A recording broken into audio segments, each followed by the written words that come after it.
ഇന്ന് നമ്മുടെ സെയിൻ plant world ഷോപ്പിൻ്റെ ഉള്ളിൽ വെച്ച കുറച്ച് അഗ്ലോണിമ പ്ലാന്റുകളെ ഒന്ന് കണ്ടുനോക്കാം കേട്ടോ.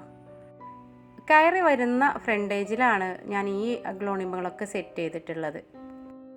ഷോപ്പിൻ്റെ ഫ്രണ്ടേജിൽ മാത്രമാണ് നമുക്ക് കൂടുതൽ അഗ്ലോണിമാസ് സെറ്റ് ചെയ്യാൻ കഴിയുള്ളൂ. ഉള്ളിലെ ഭാഗത്ത് സൂര്യപ്രകാശം തട്ടാത്തടത്ത് നമ്മൾ സെറ്റ് ചെയ്തിട്ട് ചെടികൾ ചീത്തയായിപ്പോയി. അതിനുശേഷം ഞാനിപ്പോൾ ഇതുപോലെ ഫ്രണ്ടിലൊരു റാക്ക് പണിതിട്ട് അതിലൊക്കെയാണ് സെറ്റ് ചെയ്തിട്ടുള്ളത്. ഇപ്പോൾ അതുകൊണ്ട് തന്നെ നല്ല ഹെൽത്തി ആയിട്ട് പ്ലാന്റുകൾ വളർന്നു വരുന്നുണ്ട്, നല്ല ഭംഗിയുമുണ്ട്. ഈ പ്ലാന്റുകളൊക്കെ നമ്മൾ സെയിലിന് റെഡിയാക്കി വെച്ച പ്ലാന്റുകളാണ് കേട്ടോ. ഇതിലേതെങ്കിലുമൊക്കെ പ്ലാന്റുകൾ നിങ്ങൾക്ക് ആവശ്യമുണ്ടെങ്കിൽ ഈ സ്ക്രീനിൽ കാണുന്ന നമ്പറിൽ വാട്സപ്പ് മുഖേന എനിക്ക് മെസ്സേജ് അയയ്ക്കുക. നല്ല ഹെൽത്തി ആയ പ്ലാന്റുകളാണ് അയച്ചു തരുന്നത്. അഗ്ലോണിമ ചെടികൾ നടുമ്പോൾ ചേർക്കേണ്ട പോട്ടിംഗ് മിക്സും അതുപോലെ പെർലൈറ്റ്, എല്ലുപൊടി, ചകിരിച്ചോറ് എല്ലാം നമ്മുടെ കയ്യിൽ ഇപ്പോൾ അവൈലബിൾ ആണ്.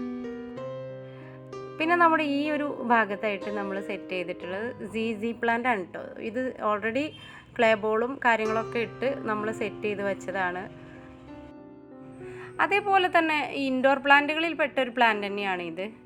പക്ക ഇൻഡോറാണ്, നല്ല ഹെൽത്തി ആയിട്ട് വളർന്ന് നല്ല ഭംഗിയോടെ നിൽക്കുന്ന ഒരു പ്ലാന്റ് തന്നെയാണ്. ഇതിൻ്റെ ഒരു വശത്ത് ഗ്രീനും മറുവശത്ത് മെറൂണും കളറാണ്.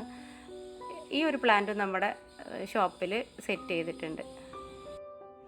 ഇനി സിങ്കോണിയാണിത്, മിനിയേച്ചർ സിങ്കോണിയം പല വെറൈറ്റീസ് ഉണ്ട്. അതിൽപ്പെട്ട മിനിയേച്ചർ ആയിട്ടുള്ള ഒരു സിങ്കോണിയാണ്. നമുക്ക് കിച്ചണിലൊക്കെ സെറ്റ് ചെയ്ത് കൊടുക്കാൻ പറ്റിയ ഒരു പ്ലാന്റാണ് മിനിയേച്ചർ സിങ്കോണിയം. നല്ല ബുഷിയായിട്ട് തന്നെ ഇത് വളരും. വെളുത്ത പോട്ടിൽ നമ്മൾ സെറ്റ് ചെയ്ത് കൊടുക്കുകയാണ് ഏറ്റവും ഭംഗി.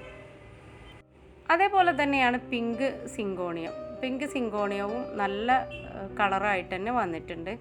ഇതും സൂര്യപ്രകാശം ചെറുതായിട്ട് കിട്ടുന്ന ഭാഗത്ത് സെറ്റ് ചെയ്ത് കൊടുക്കുന്നതാണ് നല്ലത്. നമ്മുടെ വീടിൻ്റെ ജനലരികിലൊക്കെ നമുക്ക് ഇതുപോലെ സെറ്റ് ചെയ്ത് കൊടുക്കാം. ഇനിയുള്ളത് സിൽവർ പോത്തോസ്. കട്ടിയുള്ള പ്ലാസ്റ്റിക് ഇലകളെ പോലെയാണ് ഇവയുടെ ഇലകൾ. ഇതും നമ്മുടെ ടേബിളിലോ അതുപോലെ കിച്ചണിലൊക്കെ സെറ്റ് ചെയ്ത് കൊടുക്കാൻ പറ്റിയ നല്ലൊരു പ്ലാന്റാണ്. മണി പ്ലാന്റുകളിൽ വെച്ച് അല്പം ഭംഗിയുള്ളൊരു പ്ലാന്റാണിത്. സിൽവറും ഗ്രീനും കൂടെ സ്പ്രെഡ് ചെയ്ത നല്ല ബുഷിയായിട്ട് തന്നെ വളരുന്ന പ്ലാന്റാണ് കേട്ടോ. ഷോപ്പിൻ്റെ ഒരു സൈഡിൽ ഇങ്ങനെയുള്ള പ്ലാന്റുകളാണ് വെച്ചിട്ടുള്ളത്. ഈ ഭാഗത്തേക്ക് കുറച്ച് സൂര്യപ്രകാശം കുറവായതുകൊണ്ട് തന്നെ അങ്ങനെയുള്ള പ്ലാന്റുകളാണ് ആ ഭാഗത്ത് സെറ്റ് ചെയ്തിട്ടുള്ളത്. ബ്ലാക്ക് ലിപ്സ്റ്റിക് അഗ്ലോണിമയും ഉണ്ട് ഈ ഒരു ഭാഗത്ത്. അതുപോലെ തന്നെ പെപ്രോമിയ പ്ലാന്റും സെറ്റ് ചെയ്തിട്ടുണ്ട്. ഇനി പെപ്രോമിയയുടെ അടുത്തായിട്ട് തന്നെ ഈ ഒരു അഗ്ലോണിമ സെറ്റ് ചെയ്തിട്ടുണ്ട്. ഭംഗിയുള്ളൊരു അഗ്ലോണിമ തന്നെയാണ് ഇതും. ഇനി ഫ്രണ്ടേജിലുള്ള ഒരു സ്റ്റാൻഡിൽ നമ്മൾ ഇതുപോലെ ടേബിളിൽ സെറ്റ് ചെയ്യാൻ വേണ്ടിയുള്ള സെറാമിക് പോട്ടുകളിൽ മണി പ്ലാന്റുകൾ, എൻജോയ് പോത്തോസ്, നിയോൺ പോത്തോസ് ഒക്കെ സെറ്റ് ചെയ്തിട്ടുണ്ട്. അതിന് താഴെയായിട്ട് അഗ്ലോണിമ ചെടികളും ഫെലഡൻഡ്രോൺ ചെടികളും, ഏറ്റവും താഴെ വലിയ രീതിയിൽ ഭംഗിയോടെ വളരുന്ന അഗ്ലോണിമാസൊക്കെ സെറ്റ് ചെയ്തിട്ടുണ്ട്.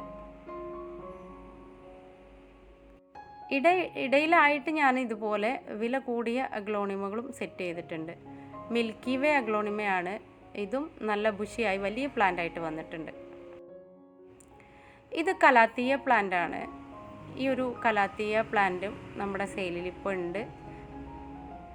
ഈ കലാത്തിയയും നമ്മൾ സെയിലിന് റെഡിയാക്കി വെച്ചിട്ടുണ്ട്. ഇനിയുള്ളത് ഒരു നാരോ ലീഫുള്ള ഗ്രീൻ കളർ മാത്രമായിട്ട്, ഇലകളിലൊരു ഞൊറിഞ്ഞ വ്യത്യാസം. അതേപോലെ തന്നെ ഈ ഒരു കലാത്തിയ വളരെ ഭംഗിയുള്ള ലീഫുകളാണിതിന്. പിന്നെയുള്ളത് ഇതുപോലെ മോൺസ്റ്റർ പ്ലാന്റ് ആണ് കേട്ടോ. മോൺസ്റ്റർ പ്ലാന്റ് വളർന്ന് ഇതുപോലെ വള്ളിയായിട്ടുണ്ട്. ഇനിയുള്ളത് ഫേണാണ്. ഫേണും ഈ ഒരു സൂര്യപ്രകാശം ചെറുതായിട്ട് കിട്ടുന്ന ഭാഗത്താണ് നമ്മൾ സെറ്റ് ചെയ്ത് കൊടുത്തിട്ടുള്ളത്. അതിനുശേഷം പിന്നെ ഈ ഒരു ഗ്രീൻ കലാത്തിയ ഇപ്പോൾ സെയിലിന് റെഡി ആയിട്ടുണ്ട്. അതുപോലെ പിങ്ക് വാലന്റൈൻ്റെ ചെറിയ തൈകൾ റെഡി ആയിട്ടുണ്ട്. അതൊക്കെയാണിത്. ഇനിയുള്ളത് ബ്രൗൺ സിങ്കോണിയാണ് കേട്ടോ. ഇത് വലിയ പ്ലാന്റ് ആയിട്ടുണ്ട്. ഇതിൻ്റെ തളിരിലകൾ മാത്രം ഒരു ചെറിയ ബ്രൗൺ കളർ വരുന്നുണ്ട്. ഇനി മറ്റുള്ള ചെടികളൊക്കെ ഞാൻ മറ്റൊരു വീഡിയോയിൽ കാണിക്കാം. ഏതായാലും എല്ലാവർക്കും നന്ദി, നമസ്കാരം.